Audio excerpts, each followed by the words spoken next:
Well, today we're pleased to be cutting the ribbon on our presence here at South Texas College. Sam Houston State University is fortunate to have the leading criminal justice program within the state, but we're looking to expand partnerships and provide opportunities for aspiring and currently working criminal justice professionals around the region, and do that through collaborations with community college partners. How did the collaboration with STC start? How did you connect? Well, actually, STC discovered that we were expanding our presence.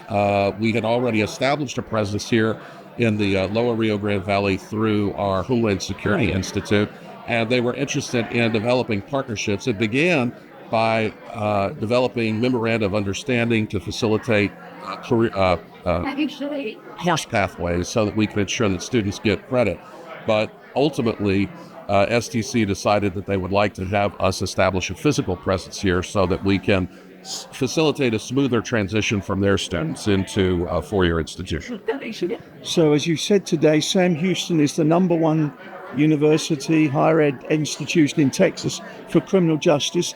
Tell us about that. How did that evolve? Well, it all started nearly 60 years ago. Huntsville, Texas is not only home to Sam Houston State University, it's also home to the headquarters of the Texas prison system. In fact, the oldest prison in Texas, the Huntsville unit, is about 2 blocks from my office, right? But our presence was largely the result of the efforts of 3 visionary leaders: President Arlie Templeton of what was then Sam Houston's Teachers College, George Killinger, who was a professor in the sociology department, and George Beto, who was then the director of the Texas prison system. They realized that the co-location of the prison system and the university provided an opportunity to conduct research on rehabilitation, risk factors, classification, and so on. And so that collaboration began, as I said, almost 60 years ago. Our chief focus early on was corrections, but ultimately over time, largely because law enforcement is simply a bigger enterprise, that focus has shifted more in the direction of law enforcement, but we continue to have a strong corrections presence within the college. And when did you decide to, you need to branch out, you need to expand your presence around Texas? When was that decision made? Well, I think it was probably within about the last 5 years that, as was the case here, we had institutions approach us about forming more collaborative relationships. The other thing is, in addition to our academic programming, at Sam Houston State, we also have a very expansive professional development enterprise. So every police chief in the state of Texas, for example, comes to our Law Enforcement Management Institute for a week of training every 2 years. If it's their first 2 years, they also have a week of baby chief training, we call it. We have a correctional management institute that focuses on community corrections, such as probation and parole, as well as institutional corrections like prisons and jails. We have a crime victims institute, a Homeland Security Institute, a body farm. We have a lot of professional development institutes that are dedicated to elevating practice among correct working professionals.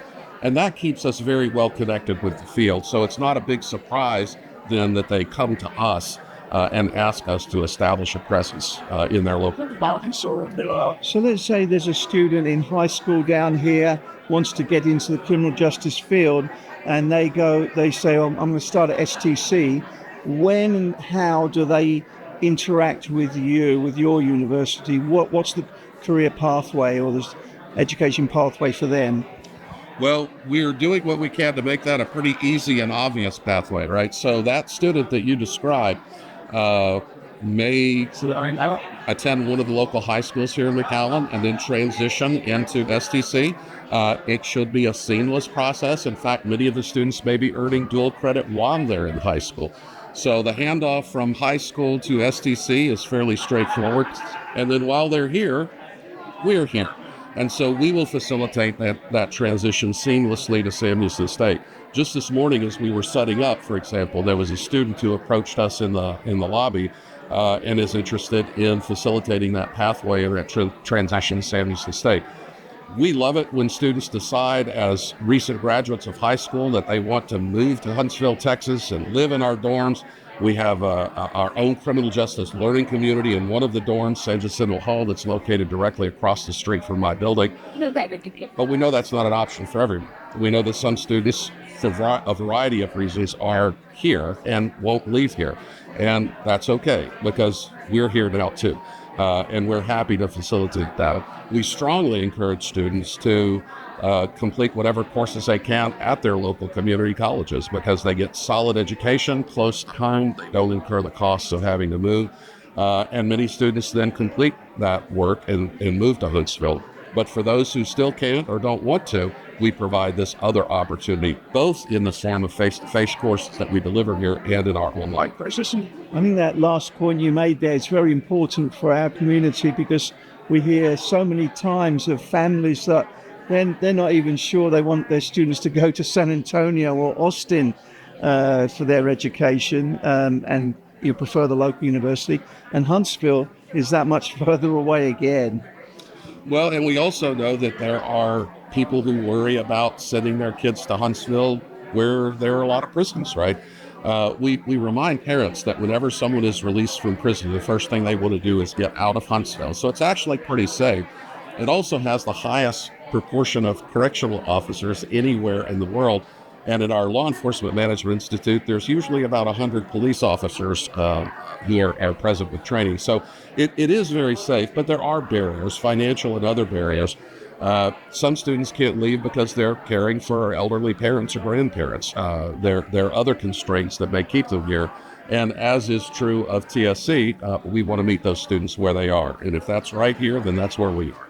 So this is a first for Sam Houston University to have a presence down here, an actual contractual presence, and you're very pleased about that. Yeah, we're very pleased to have a presence here. Many years ago, we at Sam Houston State had a regional community policing institute, and we would bring training here. We would bring those professional development opportunities here, but to establish a physical presence with our academic programming and make that available to students here is something that we're really excited about. Right.